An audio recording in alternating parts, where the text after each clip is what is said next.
I am Mara Lane, 48, oldest daughter, 2 kids in college, a spouse who keeps the coffee pot clean and the yard tidy. I live 20 miles from my mother. My father, Frank, died in May, Navy veteran. He kept a blue folder at the bottom of his desk labeled, in block letters, Survivor Benefits. The folder came home with me after the funeral. It wrote in a grocery bag alongside his watch, a roll of electrical tape, and 2 loose screws. I set the bag on my kitchen table and stared at it as if it could breathe. On a Monday at 7:12 a.m., my phone rang. Unknown number.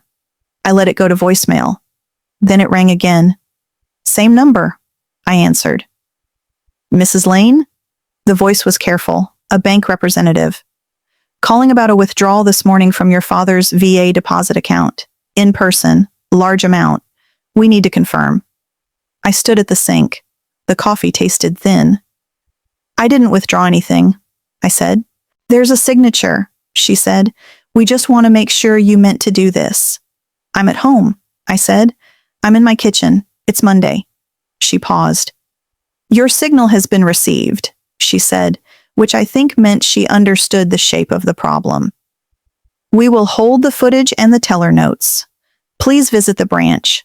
Ask for Ms. Patel. I wrote the name on a sticky note and pressed it to the blue folder. I looked at the clock. 7:16. I glanced at the bag with my father's watch. I pressed the watch to my ear. It still ticked. My mother is named Ruth. 52 when she had me. 69 now. She remarried 3 years after Dad's first heart scare. My stepfather is Gordon, a man who buys citronella candles and calls coupons strategy. He keeps receipts in a shoebox. He calls me kiddo, which I tolerated when my father was alive.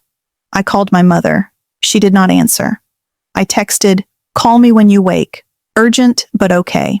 I drove to the branch with the blue folder on the passenger seat. The bank lobby smelled like weak coffee and floor cleaner. I asked for Ms. Patel. A woman in a navy blazer stood up, smoothed her hair, and met me with both hands around a clipboard. I'm sorry for your loss, she said after she looked at the name on the folder. Her voice dropped half a step. Let's review. We sat in a glass box that pretended to be a room. The air conditioner hummed.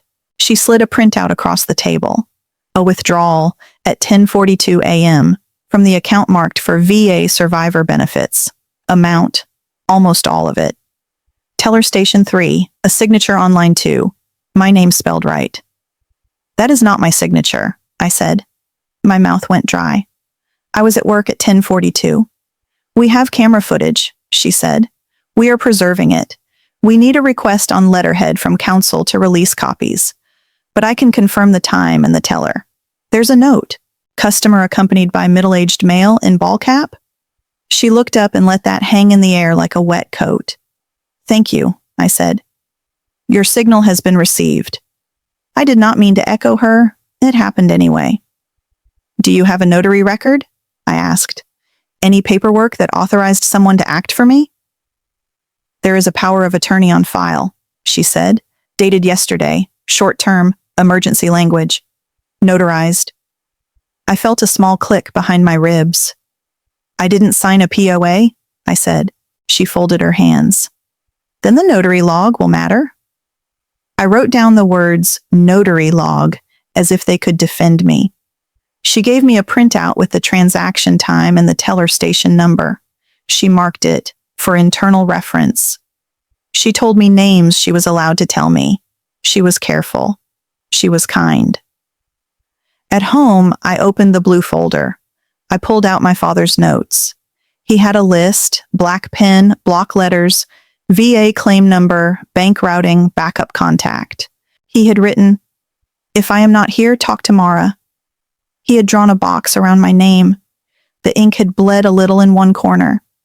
I pressed my thumb there and felt the paper give. I called my sister, Elaine, younger by 6 years. Married to Tyler. She answered on the second ring. Hey, she said, I'm in the school drop-off line. Can it wait? It can, but it should not, I said. There was a withdrawal this morning from Dad's VA account. In person. My name was used. She inhaled. Gordon said he was going to the bank, she said. For Mom. He said it was for groceries and the house tax, and it was all going to get settled.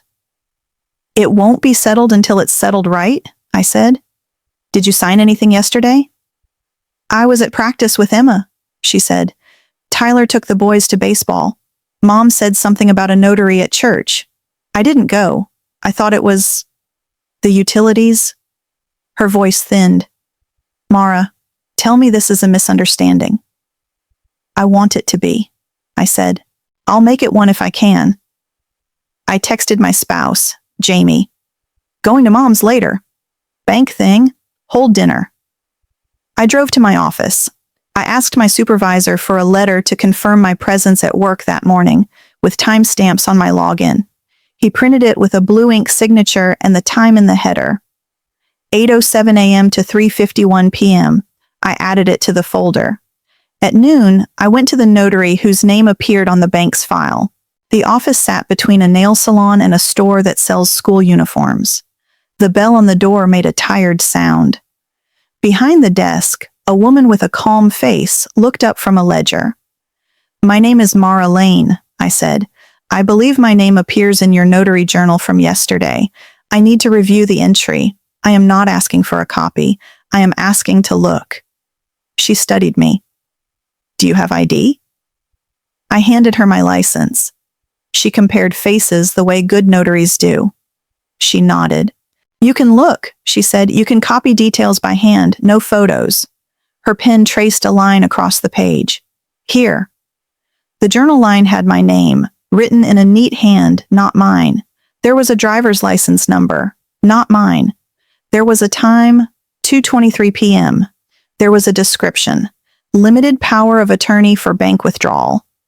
A small box indicated whether a thumbprint was taken. The box was checked. A faint gray circle sat there. The notary had initialed the corner. She had done her job. I wasn't here, I said carefully. This is not my license number. I believe you, she said quiet. We rely on the ID presented. We can be wronged. Your signal has been received, I said, and felt foolish, but it comforted me to repeat the phrase. I wrote the details in my notebook. I copied the date, the exact words of the document title, the initialed corner. I wrote down that the notary had a plant on her desk, a little jade tree. I wrote down the smell of Sharpie. On the way out, my phone buzzed. A text from Gordon. We need to talk, he wrote. Don't make this a problem. It was nothing, just some cash for your mother. It's just clothes. I stopped walking. I read the words again. It's just clothes. That sentence has a shape. It's the shape of someone trying to fold a life into a bag and call it charity. I had heard it before after my father died, when someone wanted to box up his uniform and send it out with donations. At home, the uniform still hung in the spare bedroom closet.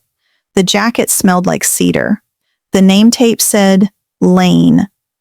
The sleeve held a crease that made my throat tight. I had placed the uniform there because I could not put it anywhere else. It was not just clothes. I drove to my mother's. I parked under the big maple. The wind moved like a hand over the leaves. Inside, the house felt like it was holding its breath. My mother stood at the sink with a dish towel in her hands. Gordon sat at the table with his shoebox of receipts and a calculator. Kiddo, he said. He always said it like he bought the copyright. We had to do what we had to do. Your mother needed cash. The government is slow. The bank required forms. We handled it. You handled it with my name, I said, and placed the blue folder on the table. My mother's eyes flicked to the folder and back to me. Her fingers twisted the dish towel. Mom, I said softer. Did you sign anything yesterday? She looked down. After church, she said. A man had a stamp. He said we could make things easier. Gordon said we needed to pay the tax bill. Gordon spread his hands. We have obligations, he said. I use the system given to us. It's just a bridge. We'll put it back. Who was the man? I asked. I have the notary's name. It wasn't him. Gordon let out a small laugh that wasn't a laugh. They all know each other, he said. Forms are forms. Don't be dramatic. I opened the folder. I laid out the timeline. 8:07, I logged in at work. 10:42, the teller printed a receipt. 2:23, a notary wrote my name with a driver's license number that isn't mine. I placed the letter from my supervisor next to the Times. I placed the bank's internal note with the words, middle-aged male in ball cap. Gordon's jaw set. So, I wore a hat, he said. You're going to ruin a family over a hat? I'm going to protect my father's name, I said, and my own. This is not how we handle money. My mother put the dish towel down. Enough, she said. The word came out small. Enough of this tone. We need to be kind to each other. I am being kind, I said. I am putting facts in a line. I asked to see the bills. Gordon turned the shoebox so the lid faced me. Utility, mortgage, tax notice, all real, some overdue. I did not argue that the bills existed. I argued the method. I wrote each balance on an index card. I made a neat stack. I pushed them toward my mother. We will organize, I said, but not like this. My phone buzzed again. Ms. Patel. Counsel can request footage. We will hold for 10 days. I texted my friend Naomi, an estate attorney who sends birthday cards on time. I asked for an appointment. She wrote back, come at 9. That night, I took the uniform from the spare bedroom and laid it across the bed. I ran my thumb over the name tape. The cloth grew warm under my hand. I remembered the first time Dad let me hold his hat, how he said, it's just clothes, when I fussed about where to put it. He meant to keep me from fear. He meant to lighten the air. But later, when he folded the jacket and slid it into the garment bag, he did it with the care of someone placing a flag back in its case. I slept badly. The wind knocked a branch against the downspout. At 2:08 a.m., I woke and wrote 3 lines on a pad. 1. Camera, 10:41, 10:44. 2. Notary log, 2:23, wrong DL. 3. Your signal has been received. In the morning, I put on the blazer I wear when people need to see a spine. I went to Naomi's office with the folder. Her waiting room smelled like copy paper and lemon cleaner. She greeted me with a paper cup of water and a pen that worked. Tell it straight, she said. I told it straight. The bank call, the signature that was not mine, the notary line with my name and someone else's license number, the note about a man in a cap, the bills, the hat, the word just. Naomi wrote as I spoke. She asked narrow questions. She did not raise her voice or her eyebrows. When I finished, she clicked her pen closed. We'll send a preservation letter to the bank for footage and documentation, she said. We'll send a letter to the notary for the journal entry and the identity details used. We will ask the branch to gather the teller's notes and the signature card. We will put all that in a room with chairs and witnesses. We won't accuse. We will display. People do not argue well against clear glass. I do not want a war, I said. Neither do I, she said. I want a room where facts sit as if they were furniture. I want you to walk out with boundaries that are written, not implied. You are not crazy. You are not cruel. You are clear. She drafted letters while I watched. She read each one out loud so I could hear the verbs. Preserve, provide, confirm, restrict. The words felt like clean tools in my hand. I drove to the branch with the letter. Ms. Patel met me again. Her smile was small but real. She took the letter. She copied it. She stamped the copy received with a date and time. She wrote her initials in blue ink. The stamp made a muffled sound like a heavy book closing. We will schedule a meeting, she said. You can bring counsel. We will bring the footage and the teller's log. You may also invite any family you need present. It was a warm day. The sun made the glass doors glow. My reflection looked like a woman who had remembered something important about herself and did not want to drop it. I sent a group text to my mother, to Gordon, to Elaine and Tyler. Meeting at the bank, I wrote. Thursday, 3 p.m. Footage and documents will be presented. Please attend.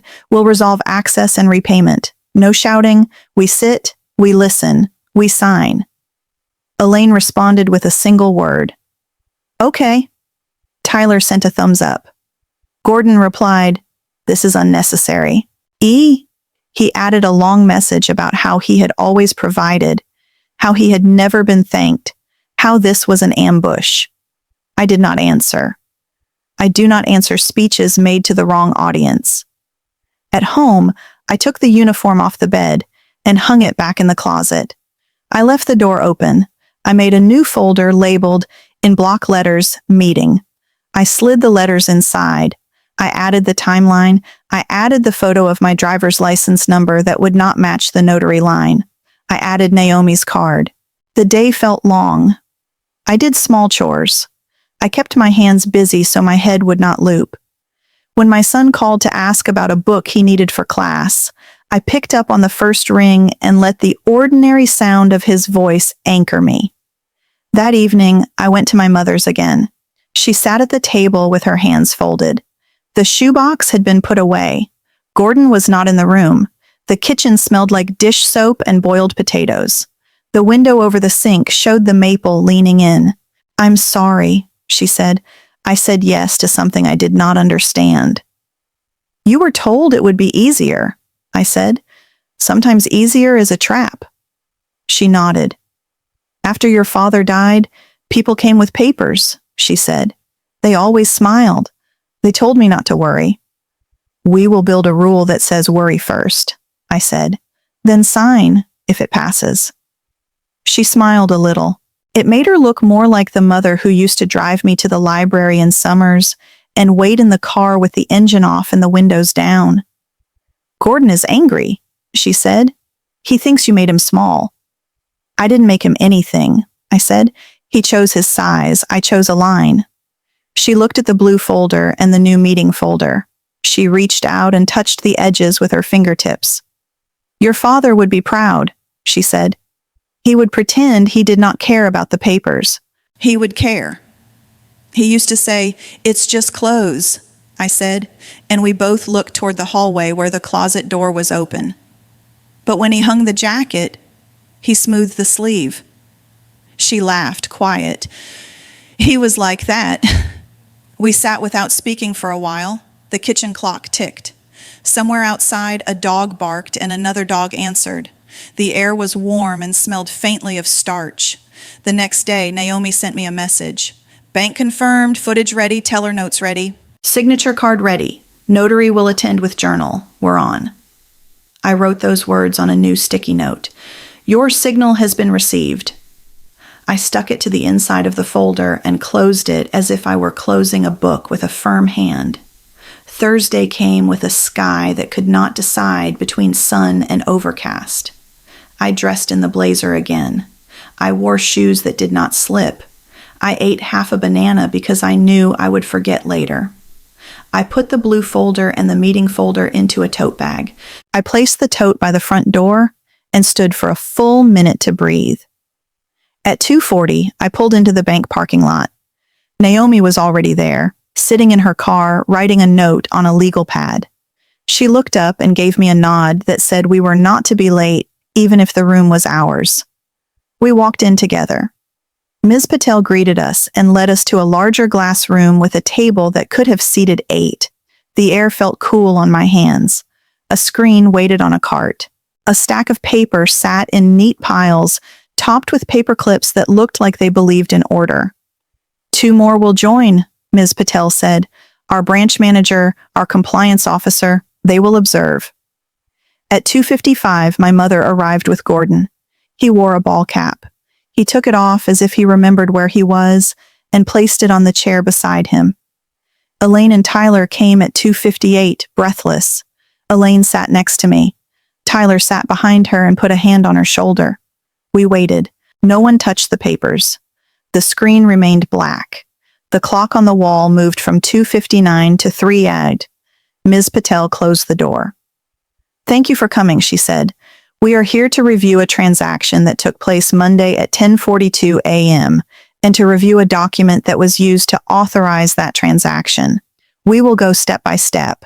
We will keep our voices steady. We will not assign intent while we look at facts. We will not interrupt. Fine, Gordon said. His jaw worked like he was chewing metal. Naomi laid a pen on her legal pad and folded her hands. Begin with the footage, she said. Ms. Patel looked at the compliance officer. He pressed a button. The screen woke. A timestamp in the corner read 10:41:03. The image showed teller station 3. The angle covered the counter and the space where a customer would stand. It showed a person in a light jacket. It showed the edge of a hat. It showed a hand sliding a document across the counter. The image was not perfect. No image ever is, but it was steady. It was clear enough to be a window that opened onto a minute that mattered. I held my breath. I felt the edge of the blue folder against my thigh. I felt the cool of the glass wall at my back. I did not speak. The timestamp ticked. 10:41:39. The teller leaned forward. The customer signed. The man beside the customer positioned his body to block the counter from the camera, as if placed by a director who disliked transparency.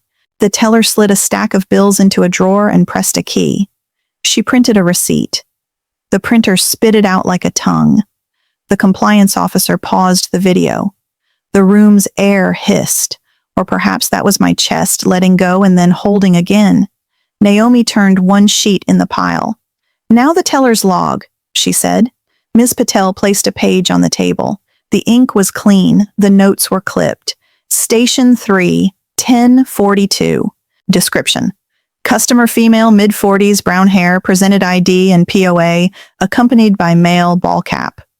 Elaine's hand found my wrist and held it. She squeezed twice. I squeezed back. Twice. Next, Naomi said, the signature card. Ms. Patel slid another page into view. My name. My address. My signature from 3 years ago when we moved Dad's account. Beside it, a copy of the signature from Monday. I looked at the loop in the L of Lane. In my hand, the loop bends left. In the copy, it curdled right. The downstroke on the M in Mara, in mine, cuts straight. In the copy, it trembles and tries again. The paper did not need me to be angry for it to show the difference. Gordon cleared his throat. So she signed messy, he said. People sign messy all the time. We haven't accused anyone, Naomi said. We're showing lines. Ms. Patel looked at me, then at my mother.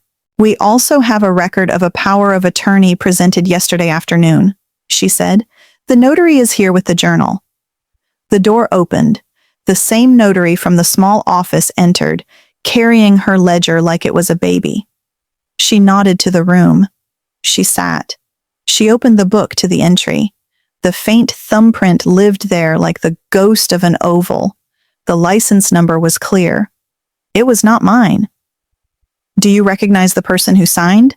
Naomi asked. I do not, the notary said. We rely on ID. The name in the book is Mara Lane. The number is what I was shown. Was a photo taken? Naomi asked. No, the notary said. Not required? We're at words, Naomi said, voice even. We'll stay with words. I felt the weight of the room tilt, a degree which is how truth often moves. Quietly. A notch on a dial. I thought of my father's uniform, how I had laid it on the bed and smoothed the sleeve. I thought of the sticky note in my folder. Your signal has been received. I thought of the hat on the chair next to Gordon, brim down as if it had been put to sleep. Naomi folded her hands again. We have seen eyes, she said. We have heard ears. We have ink. Now we'll move to oaths. But before that, one more thing. She opened my meeting folder and placed my supervisor's letter on the table with the header timestamp. 8:07 to 3:51. She placed the notary's exact entry, copied in my hand, next to it. 2:23. She did not underline anything. She did not need to. Gordon shifted in his chair and crossed his arms. Tyler's eyes went to the ceiling. Elaine looked down at her lap. My mother picked up the letter and the copied entry, held them a second, and set them down like they might tear if she held too hard. Naomi leaned back, and Ms. Patel looked at the compliance officer, who reached for the remote again. "Now," Ms. Patel said, "we'll proceed to formal statements and discuss how the bank will correct the transaction and restrict access going forward. Then we'll discuss any family agreements, if you wish to make them here." The room went quieter than quiet. My mouth tasted like tin. I straightened my back and let my hands rest palms down on the table. I thought of every time since May that I had written my name in a book to receive a package or to sign a school form, and how little those moments mattered until now. I breathed in, I breathed out. I said very softly, "I'm ready." I looked at Naomi. She gave me a small nod that meant, "Choose your sentence." "I will make a statement," I said. Ms. Patel angled a small recorder toward me. "Please speak clearly for the record." "My name is Mara Lane," I said. "I did not appear at this bank on Monday at 10:42 a.m. I did not authorize a withdrawal from my father's VA survivor account. I did not sign a power of attorney on Sunday at 2:23 p.m. The driver's license number recorded in the notary journal is not mine. I request the bank to reverse the withdrawal, restrict access to the account, and recognize me as the sole authorized person as listed in the beneficiary paperwork my father prepared while alive." The words sat in the room like objects placed on a shelf. No decoration, no apology. Naomi added, "We will provide any further documents you require. We also request a written confirmation of the reversal and the restrictions, with dates and named parties before we leave." The compliance officer clicked his pen. "Understood," he said. "We can do that." "May I speak?" Gordon asked. Ms. Patel gestured with an open palm. He straightened in his chair. "I did what a husband does," he said. "Your mother had bills. I went with her. We signed what we were told to sign. We trusted the process. We didn't steal. We borrowed from a pool that is our family's. We were going to put it back. The government takes its time. People eat in the meantime. I'm being tried like a criminal because Mara likes folders." He turned to my mother for a cue. She lifted her hands and let them fall. "I signed something I did not understand," she said. "That is on me. But the name should not have been Mara's. We were not careful. That is on us." Gordon stared at the table. The hat on the chair looked like a lid for a pot that had boiled over. Naomi didn't break the silence. She let it set. Ms. Patel stacked the paper into two piles. "Here is our plan," she said. "We will reverse the transaction today. It will show as a credit by end of business or tomorrow morning at the latest. We will note the withdrawal as unauthorized. We will place a lock on the account, limiting withdrawals to the named beneficiary with in-person ID. We will record that no POA is accepted on this account unless verified by our legal department with direct contact to the beneficiary." She slid a one-page form across the table. "This is the restriction form. Mrs. Lane, you sign here. We will also need your ID, which we have on file. We will copy it again." I signed. My hand did not shake. The pen felt heavy and honest. Naomi said, "We also request a copy of the teller's memo and a brief written statement acknowledging that the signature on Monday's receipt does not match the signature card and that a different ID number was used for the POA. We are not assigning criminal liability in this room. We are simply clarifying facts." "Agreed," the compliance officer said. He wrote as he spoke. His handwriting was narrow and rigid, like rails. The notary cleared her throat. "I will file a notice of possible ID misrepresentation," she said. "I will attach my journal entry. I will keep the original. I will cooperate with any request. I'm sorry this happened." "Thank you," I said. "Your signal has been received." Gordon shifted. "So we all nod and pretend we didn't need money?" he said. "What about the bills? Mortgages don't wait for pride." "We will not pretend," I said. We will plan. The two things are different. Naomi turned a page on her pad. This room is also a place to make agreements that help the family, she said. If you want to, we can write a short one-page plan. It won't solve grief. It will settle process. I recommend schedules. I recommend clear access rules. I recommend that no one signs on behalf of anyone without counsel present. She looked at me. You decide how wide you want the gate. Ms. Patel slid over blank paper. The branch manager placed a pen next to each sheet with a tiny click. I drew a rectangle and wrote boundaries on top. Then I made 3 short lists. Care, I said, pointing to the left column. We divide mom's essentials. I take medical appointments and insurance calls Mondays and Wednesdays. Elaine takes Wednesday evenings and Saturdays for groceries and check-ins. Tyler handles yard and repairs twice a month. Gordon, if you want a lane, we can write one, but it will be a lane with signs. Gordon's mouth twitched. What signs? No cash withdrawals in any person's name but your own, I said. No emergency POAs. All significant moves run through 2 people and show up on paper. You pick which 2 when it's your lane. If you need help, you ask in the group text. You do not improvise at a bank counter. I pointed to the middle column. Money. We create a shared view only. Read only, not access. Mom sees her accounts. I see Dad's VA account as beneficiary and the estate account when it opens. Elaine sees them too. Gordon sees his and Mom's joint account and the public dashboard of the others.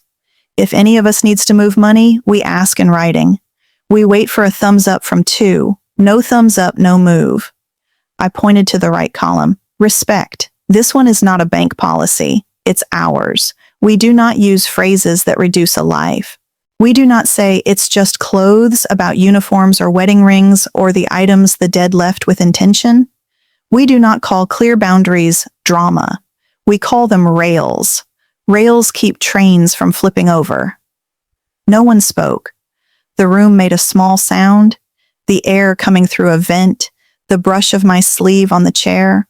I thought of how many rooms like this hold families who forgot how to say small sentences that keep the wheels straight.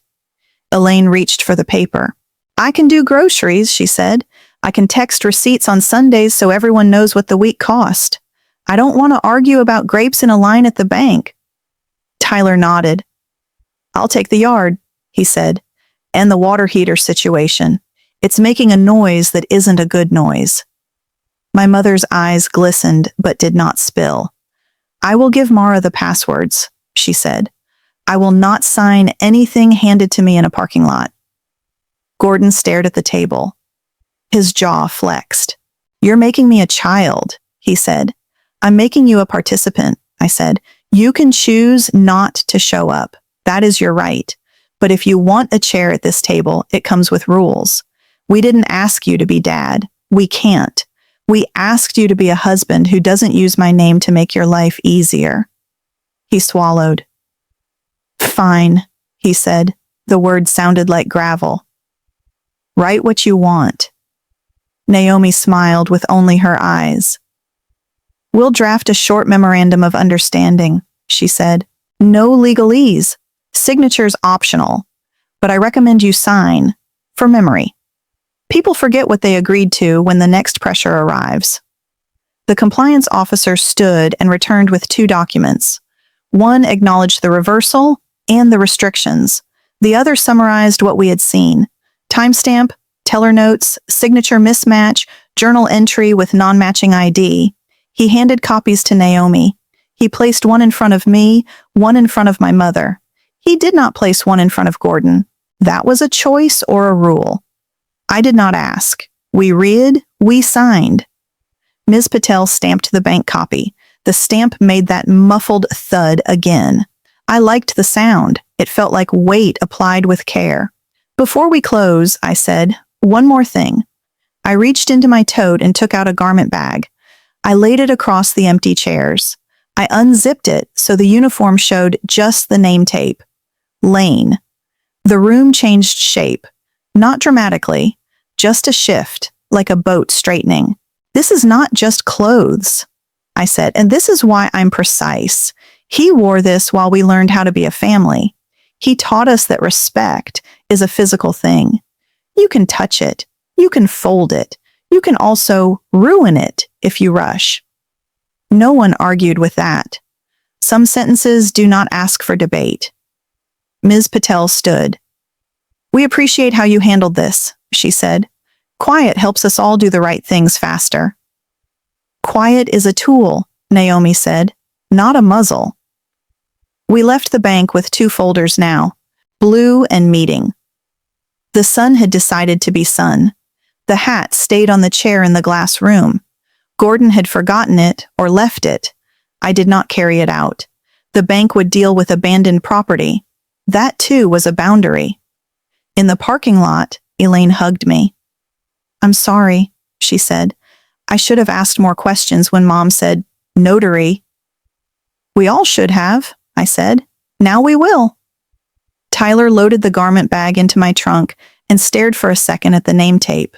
He let me borrow a wrench once, he said. He made me promise to put it back where it belonged. He said the drawer remembers. The drawer remembers, I said. So will we. At home, I hung the uniform back up. I smoothed the sleeve. I sat at the kitchen table with both folders and made a new sheet labeled Next. It had 3 lines. 1, check credit. 2, set read-only dashboards. 3, Sunday text with grocery total. I texted the group, thank you for showing up. Next steps on Sunday. No one replied right away. That was fine. Not every message needs an echo to be real. The next morning, the reversal hit. The number glowed on the bank app like a light turned back on in a hallway. I took a screenshot and filed it. I sent the confirmation to Naomi, to Ms. Patel, to the group text. Gordon replied first. I said we'd put it back, he wrote. It wasn't your app that did it. It was policies and signatures that did it, I wrote. That's the point. He sent back no words, a single period, a dot that tried to be final. I went to my mother's to set up the dashboards. She watched while I created read-only logins, changed a few passwords, wrote them on a card for her, and put the card in a small tin she keeps on a shelf. The tin used to hold peppermints. Now it held order. What if I forget where we put the tin? She asked. Then you ask me, I said. And I come over, and we look together. She nodded. When your father got sick the first time, I felt like I was walking in a fog. After he died, the fog moved into the house and wore my slippers. I couldn't tell what I was looking at. Now we draw lines, I said. Fog respects lines more than people think. She laughed. It surprised her. It made me want to keep stringing small ropes across her days until everything stayed where it should. A week passed. We built new habits. Elaine sent grocery totals on Sundays. Tyler's text about the water heater included a picture of a part and a recommendation.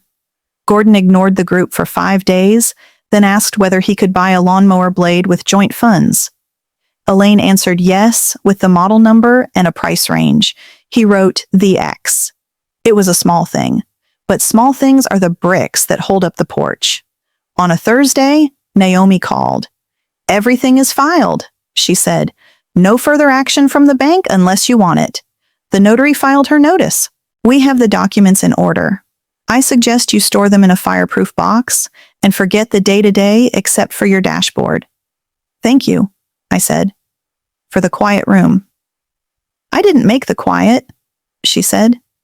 You did. I just helped you hold it. We met once more at my mother's, not in a bank. We sat at the dining table that holds holiday placemats and stains from birthday candles. I laid the memorandum of understanding on the table. Elaine read it aloud. The words were simple. The paper did not pretend to be a fortress. It was a fence with a gate. Gordon stared at the window. People in this family like rules, he said. I grew up with yelling. Yelling was simpler. It was louder, I said, not simpler. He rubbed his face with both hands. Fine, he said. I'll sign your rail paper. He signed. The pen left a dark trail, like roads on a map. We tacked the signed page inside a clear sleeve near the calendar. Next to doctor appointments, birthdays, oil changes, we made respect a household item, not a secret file. That night, I pulled out the blue folder one last time and took a clean index card. I wrote a sentence and tucked it behind the old list in my father's hand. It said, "We kept your name steady." Some days I still hear my phone ring and feel my breath catch. It passes. Some days I walk by the spare room and see the garment bag and stop to smooth the sleeve again. This is not superstition. This is practice. Practice makes muscle. Muscle holds boundaries without thinking. At church a month later, after a service about ordinary kindness, a woman near my mother's age put a hand on my forearm in the aisle. "You're Mara," she said. I heard, in that way women hear things. "I wanted to tell you I'm sorry you had to be the sheriff of your own kitchen." I smiled. "I'm not a sheriff," I said. "I'm a traffic light. I turn red when I must." She laughed. "Your signal has been received," she said, and we both grinned like people who had found the joke inside a hard truth. Back home, I poured coffee and sat at the table I had once stared at like it might breathe. The grain looked like rivers on a relief map. I placed my hands flat on the surface and thought about judges and uniforms and hats and stamps and coins and lines and the odd mercy of a timestamp that tells you a second, so you can put it back where it belongs. This is what I know, now that the dust has settled and the rail paper is tacked to a wall and the blue folder lives quiet in a box. Dignity weighs less than shame. It travels farther. It rides in a grocery bag alongside a watch and 2 loose screws and still makes it home. I do not have advice dressed as laws. I have learned a handful of simple actions dressed as respect. Ask for the footage. Ask for the log. Ask the room for the quiet you need.